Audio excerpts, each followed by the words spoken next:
Dalam merancang sebuah hunian, ada hal-hal yang harus kita perhatikan. Jadi, sebelum kita mendatangi arsitek, ada hal-hal yang sudah harus disiapkan. Hal ini harus disiapkan agar proses diskusi bisa berjalan lebih mudah, sehingga kita bisa memberi kemudahan kepada arsitek dalam mendesain. Hal apa saja itu? Mari kita bahas.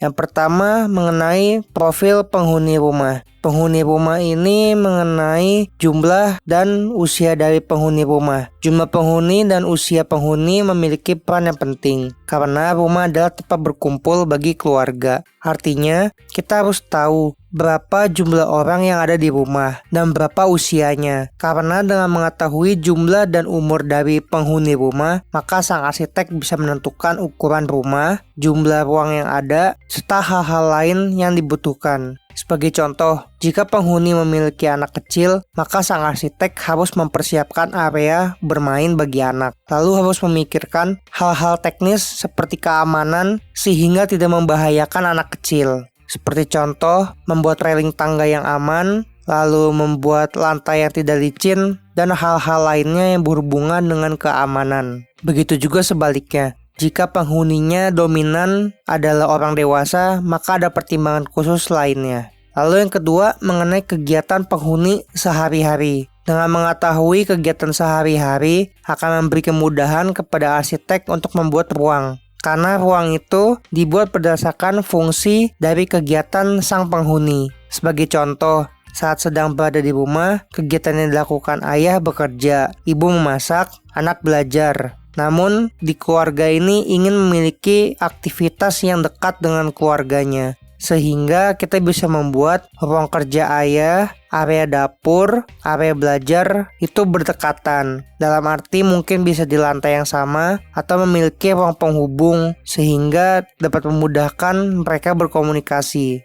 Biasanya direalisasikan dengan adanya ruang keluarga yang menjadi penghubung setiap kegiatan dari anggota keluarga. Jadi ruang keluarga ini akan berdekatan dengan ruang kerja ayah, dapur ibu, dan juga ruang belajar anak. Kemudian hobi dari penghuni. Setiap anggota keluarga pasti punya hobi masing-masing. Ada yang hobinya sama dan ada juga yang hobinya berbeda. Hobi ini pun juga punya sifat yang berbeda. Ada yang sifatnya private, ada juga yang bisa bersifat publik. Sebagai contoh, hobi membaca itu bersifat private karena butuh ketenangan, sehingga harus memiliki ruang yang tertutup dan berjauhan dari ruang yang berisik atau ruang yang banyak orang. Jika hobinya memasak, maka bisa lebih publik karena ruang dapur pasti berdekatan dengan ruang makan yang bersifatnya itu lebih publik. Contoh lain, jika sang penghuni punya ruang kerja, namun ingin sembari bekerja bisa sembari makan, lalu juga bisa berkomunikasi dengan anggota keluarga lain, maka ruang kerja ini bisa dibuat lebih publik dengan cara menaruhnya berdekatan dengan ruang makan dan juga ruang keluarga. Sehingga bisa menjadi ruang multifungsi. Jadi konsepnya akan open plan. Dalam satu ruang besar ini akan ada beberapa fungsi ruang seperti ruang kerja, ruang keluarga, dan ruang makan. Hobi ini bisa menentukan hubungan ruang di dalam rumah ya, apakah saling berdekatan atau saling berjauhan.